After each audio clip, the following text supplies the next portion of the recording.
In a world that never stops, where time and money seem to slip through our fingers, how do we take control?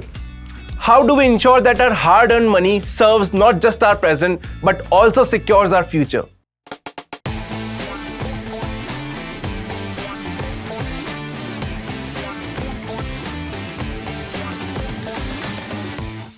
Welcome to the second episode of our personal finance series. Today, we are diving into the basics of budgeting, a fundamental skill that can transform your financial life. Ever wondered why some people tend to manage their finances better than others?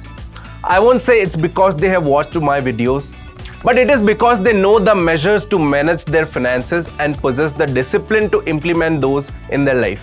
An informed and disciplined approach to budgeting can help you improve your financial stability and can make those big dreams a reality. It can enhance your peace of mind and can also prepare you for unexpected emergencies you may face. Let's discuss the 4 steps that you need to implement in your life for budgeting and achieving financial prosperity. Let us understand these steps with the help of a story. Imagine Lily, a young professional with dreams as vast as the ocean. She earned a decent salary, yet as the month's end approached, her bank account dwindled, leaving her puzzled and anxious.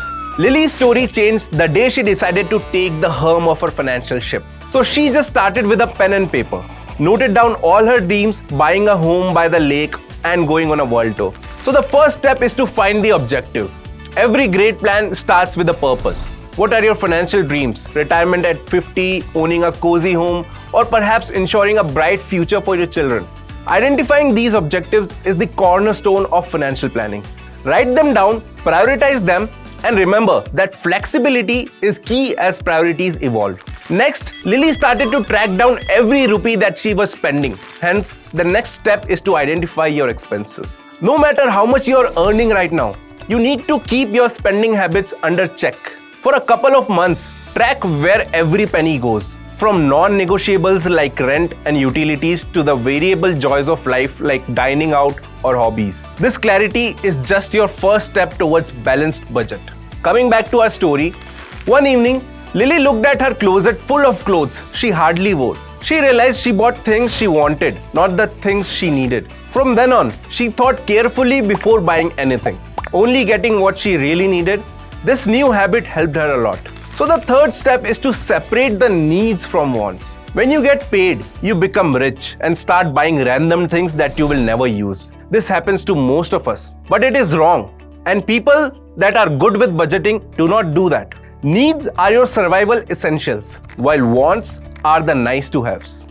This difference is vital, especially in a world where credit cards and loan can blur the lines of affordability. The next step that Lily did to achieve financial freedom is to plan for the future and stick to the plan. If you are certain about some payment that you are bound to make, like tax, insurance premium, holiday, or any other expenses, you should be prepared for it and must save a small amount for it in advance so that you don't have to face the burden of sudden significant expense. This can help you avoid taking loans and EMIs and save you from paying the interest. The 50-30-20 rule can be very useful in budgeting. It may not sound very attractive to some of you, but it can make wonders in the long term if followed with discipline. The rule suggests that 50% of your income should be covering the needs, which can be house rent, electricity, groceries, internet, fuel, etc. 30% of the income you can keep for desires or wants because we do need to cover the leisure activities like vacation, shopping,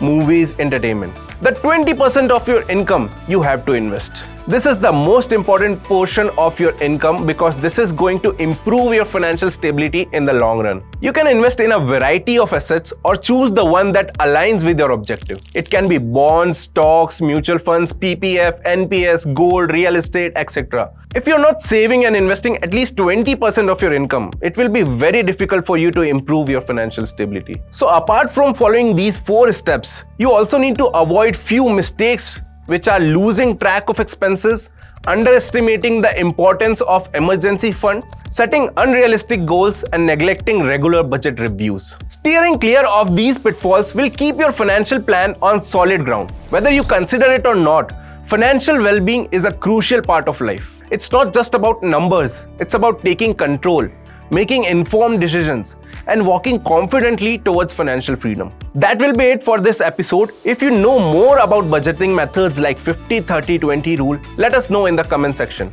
We'll be learning a lot more about personal finance in our next episodes. Investments in securities market are subject to market risk. Read all the related documents carefully before investing.